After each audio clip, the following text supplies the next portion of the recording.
আজি আমি আলোচনা কৰিবলৈ লৈছো আমাৰ ছাৰ গল্পটি আৰু গল্পটিৰ গল্পকাৰ হৈছে যোগেশ দাস।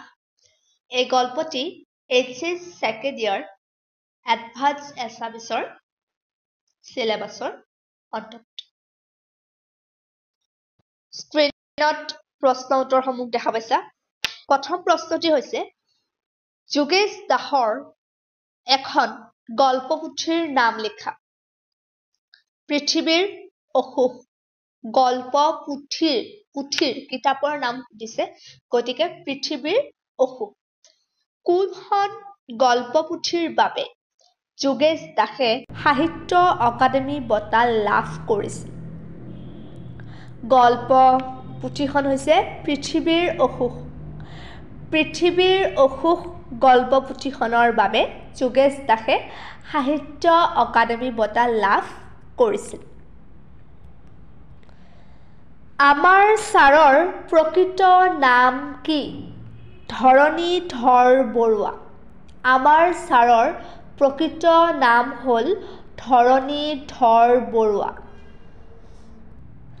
ছাৰ কাৰ বিয়ালৈ আহিছিল? মানে আমাৰ ছাৰ গল্পটিত উল্লেখ কৰা মতে সেই ছাৰজন কাৰ বিয়ালৈ আহিছিল? ছাৰ তেওঁৰ একালৰ ছাত্ৰ পদ্মেশ্বৰৰ জীয়েক মিনুৰ বিয়ালৈ আহিছিল। আমাৰ ছাৰ গল্পটোত ছাত্ৰ আৰু শিক্ষকৰ সম্পৰ্কটো লেখকে মানে যোগেশ দাসে কেনেদৰে দাঙি ধৰিছে? আমাৰ ছাৰ গল্পটোত ছাত্ৰ আৰু শিক্ষকৰ সম্পৰ্ক যে মধুৰ সেই কথা বিশেষ ৰূপত লেখক বা গল্পকাৰ যোগেশ দাসে গল্পটোৰ কাহিনীৰ জৰিয়তে দাঙি ধৰিছে। ল'ৰা বুঢ়া সকলোৰে সাৰ্বজনীন ছাৰ ধৰণীধৰ বৰুৱা। আমাৰ ছাৰ গল্পটিত উল্লেখ কৰিছে যে ল'ৰাৰ পৰা বুঢ়ালৈকে মানে ছাৰৰ ছাত্ৰবোৰ এতিয়া বয়সীয়াল হৈ আহিছে, গতিকে বুঢ়ালৈকে বুলি কৈছে। সকলোৰে সাৰ্বজনীন ৰাজহুৱা ছাৰ হৈছে ধৰণীধৰ বৰুৱা।